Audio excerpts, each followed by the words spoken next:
l'épisode du jour s'intitulera « Bonnes nouvelles ». Oui, alors les bonnes nouvelles, c'est déjà qu'on a évité le pire. Donc les Russes ont évacué Kherson sans utilisation de moyens militaires extrêmes. C'est déjà ça. Et puis surtout, la très bonne nouvelle aussi, c'était par rapport aux midterms, où l'on pouvait craindre un retour en force de Trump. Bien au contraire, les citoyens américains se sont mobilisés en force pour défendre la démocratie. Les démocrates conservent une majorité au Sénat et perdent de peu la majorité à la Chambre des représentants.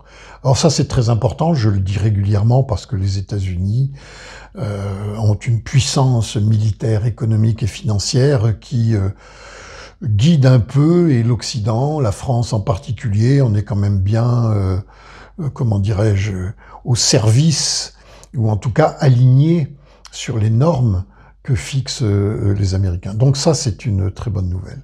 Et puis,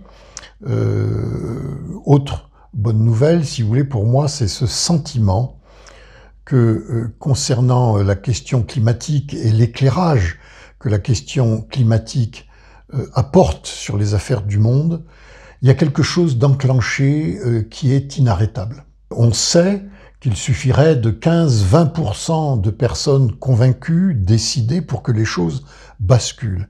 Et j'ai vraiment le sentiment qu'on n'en est plus très loin. Le climat est un excellent repère qui va continuer son travail de sape pour nous éclairer, pour démonter un peu tous les faux semblants du monde. Et encore une fois, ce mouvement-là est inarrêtable. Et il y a deux grands signes tout à fait intéressants, des changements en profondeur qui sont en train d'agir. C'est d'une part l'évolution du rapport à l'emploi au travail. On sent que tout ça, ça change, les grandes démissions, la difficulté à trouver du personnel. Les gens ont eu l'occasion, avec la Covid, de découvrir d'autres façons de vivre, prendre le temps de vivre. Et je crois que beaucoup maintenant remettent en cause l'absurdité d'un système où on va aller travailler pour des choses qui n'ont pas de sens, pour enrichir des gens qui sont déjà indécemment riches, et que finalement on a envie de prendre du temps de vivre, on a envie de ralentir, on a envie d'un travail qui ait du sens. Et ça, c'est un mouvement extrêmement profond. Le deuxième point qui m'apparaît absolument fondamental, c'est les rapports hommes-femmes. Que ce soit Poutine, Bolsonaro, Trump, on voit qu'à chaque fois, on a ces espèces de mâles virils, finalement assez fragiles, homophobes, agressifs, et qui répandent un peu le chaos quand on les laisse faire, et qui rassemblent autour d'eux des personnalités chaotiques et qui répandent leur chaos personnel dans le monde entier.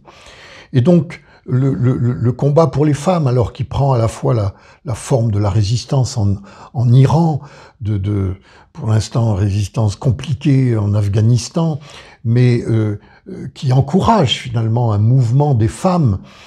Et dans nos pays développés, on voit tous les féminicides, enfin c'est quand même assez délirant, ce comportement des hommes, cette violence. Comme le rappelle Lucie Pétavin dans un livre sur le coût de la virilité, les hommes adoptent des comportements à risque qui font qu'ils ont 3 fois plus de chances que les femmes de mourir avant 65 ans.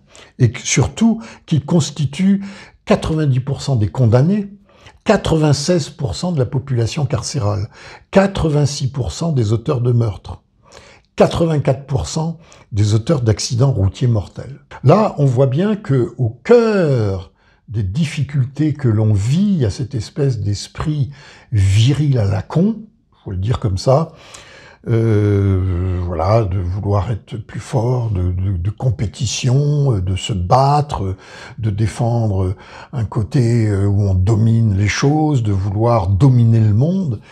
Et du coup, oui, vraiment ce combat qui est un combat pour l'expression de la féminité. Chaque homme a en lui sa part féminine pour donner moins de place à la masculinité qui domine largement le monde, est vraiment un combat fondamental. Et l'on sent que dans tous ces domaines, il y a des combats qui sont en route, qui sont inarrêtables. Et si la résistance domine encore largement, dans les mois, dans les années à venir, on va vers des changements radicaux. Je pense qu'on n'est plus très loin des 15-20% qui peuvent faire changer le monde, et on continuera à suivre, bien sûr, ces signes tout à fait encourageants pour des changements positifs de notre société et aussi de la vie sur la planète.